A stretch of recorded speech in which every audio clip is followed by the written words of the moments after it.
Abonnez-vous et cliquez aussi sur la petite cloche de notification pour ne rien rater de nos prochaines vidéos. N'oubliez pas de partager aussi la vidéo et de la liker. Bonjour les amis, voici les dernières nouvelles de Jean-Paul Omolou, telles que m'a été rapporté. Jean-Paul Omolou est très souffrant, il a maigri parce qu'il ne mange plus. Il se couchait à même le sol. Sa famille a pris soin de l'amener un matelas. Au SCRIC, ils ont refusé. Il n'a pas de visite directe de la famille. Et surtout, avec insistance, les militaires du SCRIC l'ont finalement donné un matelas. Et le matelas, c'est là à la hauteur de la haine qu'ils vouent pour leurs propres compatriotes togolais. C'est-à-dire le matelas est usé. Donc un matelas usé, cela veut dire qu'il se couche sur les fers, sur la ferraille qui est dans le matelas, sur les ressorts. Priez pour le garçon,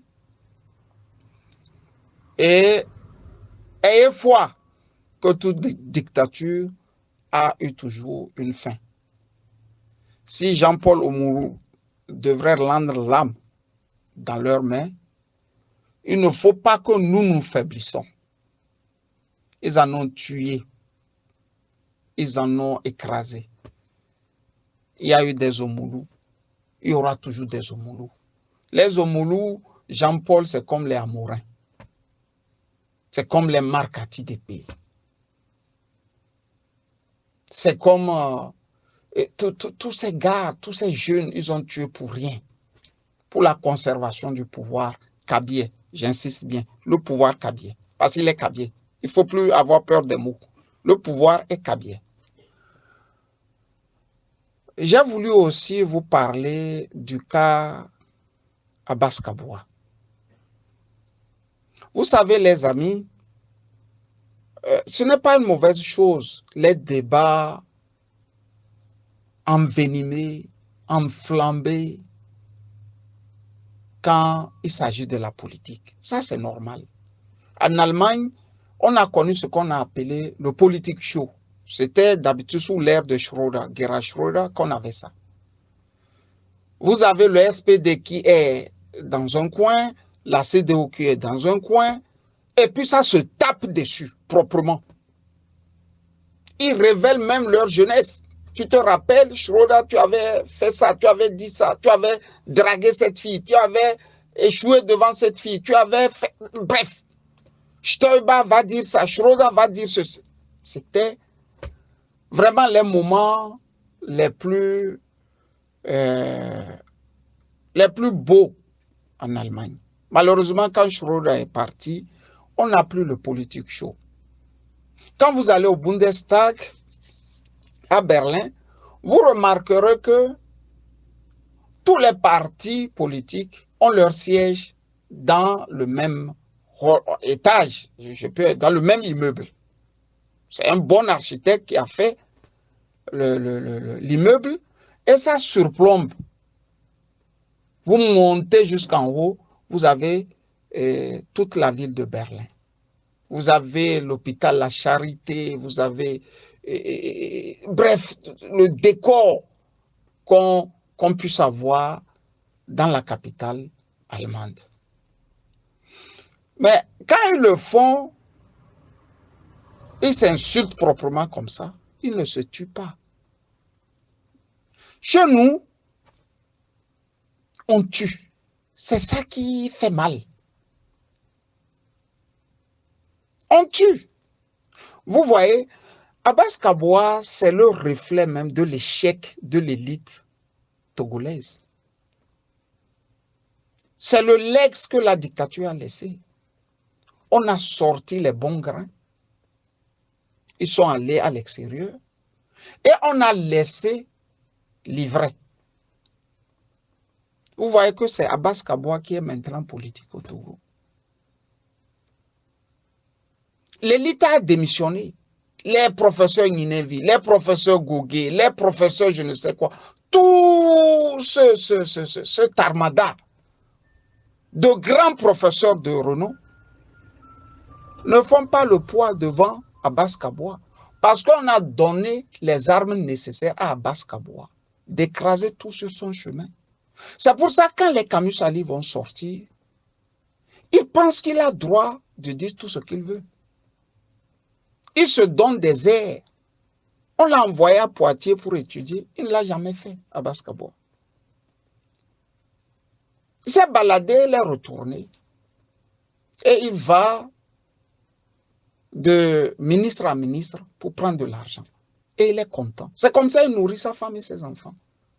Donc, le poste même de député, où on lui a remis, c'est-à-dire on l'a donné ça, va à Danyi et prends ça.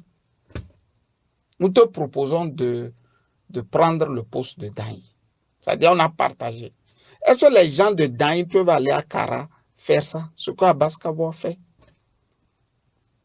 à nos frères de Danyi? Tu es fils de Danyi. Est-ce que tu peux parader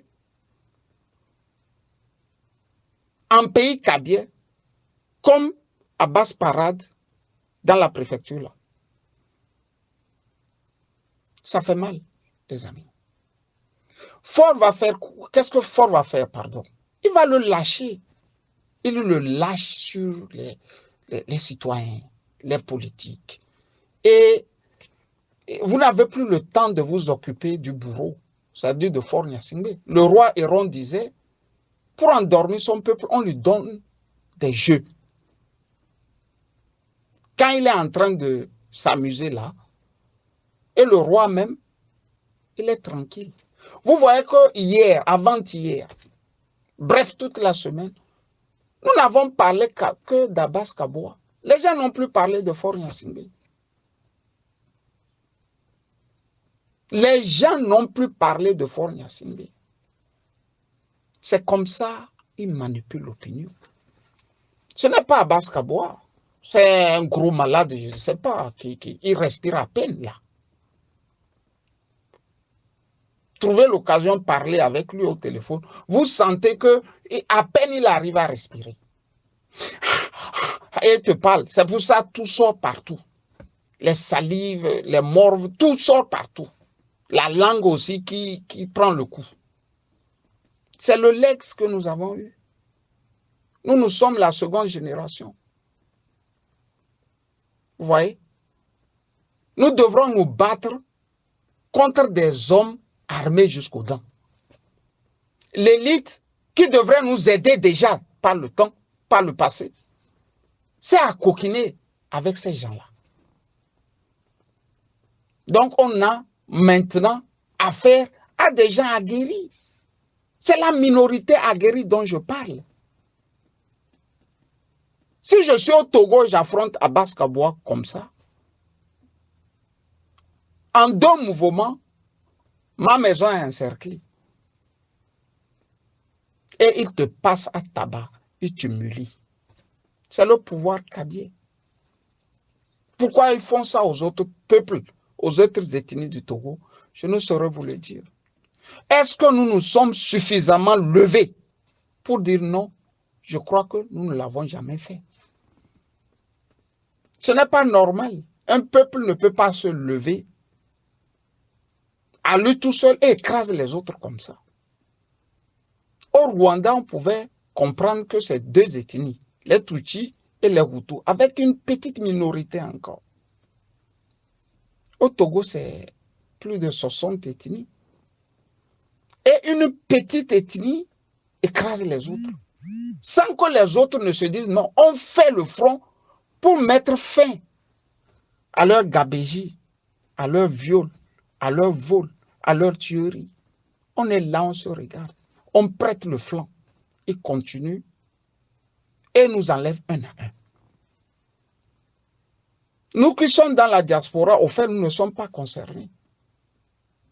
Pour être franc, en quoi je suis concerné avec la merde togolaise? Pour être franc. Mais quelque part, c'est ton pays.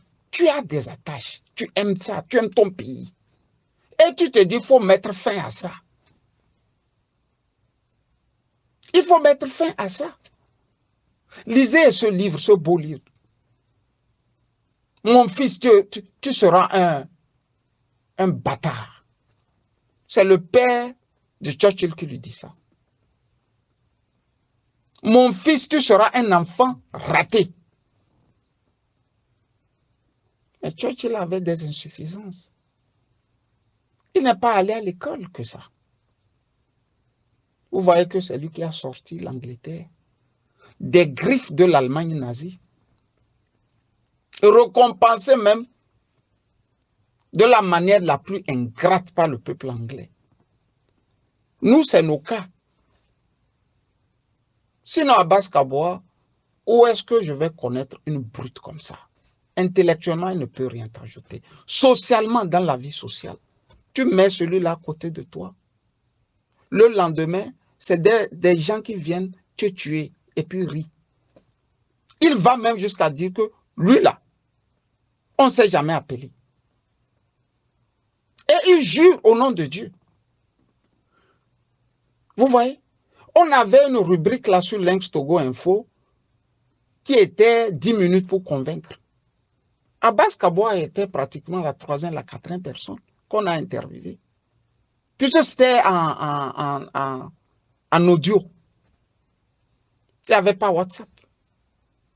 Hors micro, Abbas Kaboa fait la démonstration, me dit que Ingrid Awade, bon voilà, elle a 9 amants. Lui, il est allé voir Fornia Singbe, il a raconté.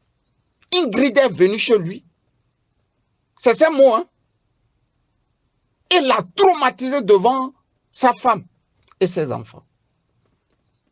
Et ce qui l'a surpris est que il a dit ça à Fornia Singbe, à peine il est revenu à la maison, moins de 30 minutes, Ingrid Awade était chez lui. C'est écrit noir sur blanc, nous l'avons écrit. J'ai repris ça avec les amis.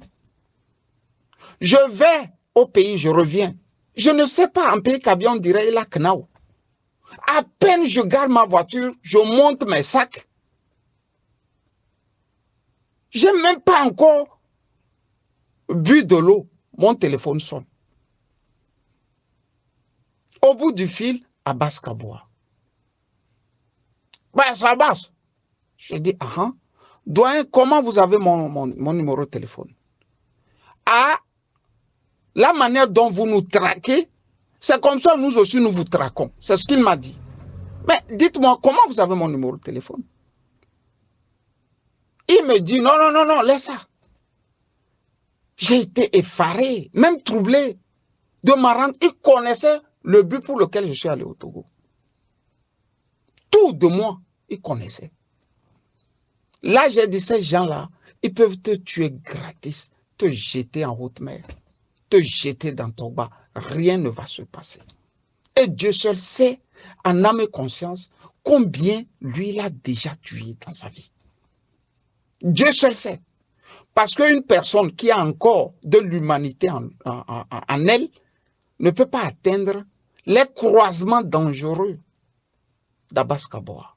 Parce que la mort ne lui dit plus rien, ça ne l'effraie plus. Qu'est-ce qui est pire dans la vie que la mort? Ça ne l'effraie pas.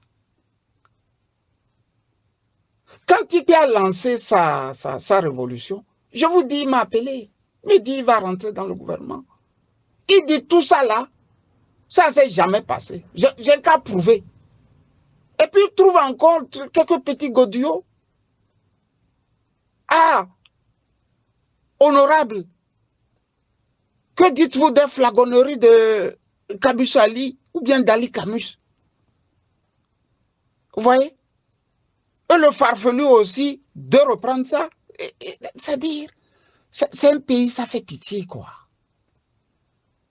Ça fait pitié. C'est un élu de l'État, c'est un élu de la République, c'est un élu de la nation qui parle comme ça. Ça ne choque personne. Ça ne choque personne, ni les opposants, ni le pouvoir. Ça ne choque personne. Même une petite commission pour lui dire, mon frère, c'est l'État que tu es en train de salir. Ça ne les choque pas. Ça Ça ne les choque pas. Vous voyez? Son problème, Abbas Kaboua, toute sa vie, je ne sais pas qui lui a mis ça dans la bouche. L'argent, c'est comme son beefsteak. Quand il ouvre, c'est l'argent. Mais quand tu aimes trop l'argent, c'est normal que chaque temps, tu te salisses les mains, Abbas Kaboua. Quand tu aimes l'argent, tu ne peux que te salir les mains tout le temps. Parce que tu veux ça. Pas pour servir les humains, les hommes, mais c'est un moyen pour toi de les asservir. C'est pour ça, dans l'opposition, tu es obligé de prouver que toi, là, tu m'avais remis ça, là, 200 000. C'est pas, dans le pouvoir, tu es chez Pascal Bodjouna, tu es chez Agboyom, tu es chez Gilbert Bahora, tu es tout le monde.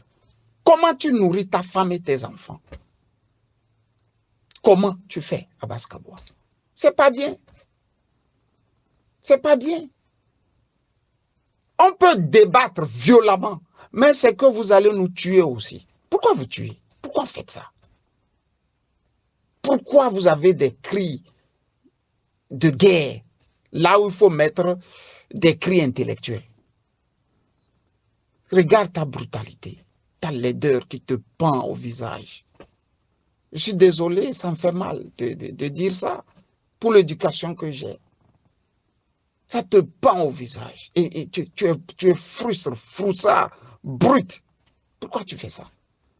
Je suis au boulot à Abbas Kaboua. On est obligé maintenant de dire nos positions pour que tu ne salisses plus la diaspora. C'est la preuve même que tu ne veux pas le pouvoir en tant que tel. Parce que si tu voulais devenir président un jour, tu vas respecter quand même les citoyens de ton pays qui sont à l'extérieur. Tu vois, tu ne nous respectes pas. Tu ne nous respectes pas. Vous ne nous avez jamais respectés. C'est le pouvoir kabier qui est comme ça. Il faut des kabiers aguerris pour assainir ça. Parce que ça ne fait pas honneur à toute une ethnie. Des kabiers intelligents, les François Boko ont été à l'école. Ils ont vu comment le blanc faire. Ils ont fait des réformes dans d'autres pays. Allez chasser vos frères et donnez-nous un nouveau souffle. Parce qu'on ne peut pas continuer comme ça. Quand je serai au pays, vous allez aussi dire que j'ai appelé à l'armée, à l'insurrection. J'ai dit de prendre le pouvoir. Mais on dit de prendre le pouvoir parce que vous ne faites pas bien. Si vous faites bien, personne ne va le dire. Nous ne le faisons pas pour la politique. Vous voyez? Si je veux transposer ce que j'ai appris ici, en termes de politique, au Togo, ça ne passera pas. Je ne peux pas transposer ça. C'est pour ça que les études, là, à la fin, c'est inutile. C'est inutile parce que je ne peux pas amener les mêmes valeurs que les Allemands m'ont appris au Togo. Je sais qu'un parti fonctionne par les cotisations de ses militants. Un parti, il n'y a pas un toubab en haut qui décide de ce qu'il veut pour les autres. Un parti, c'est le consensus. Alors que tous les partis au Togo sont des propriétés. Ce qui veut dire que logiquement, moi, je ne peux pas faire politique au Togo. J'essaie de dire ça à tous les Togolais. Vous ne voulez pas me croire.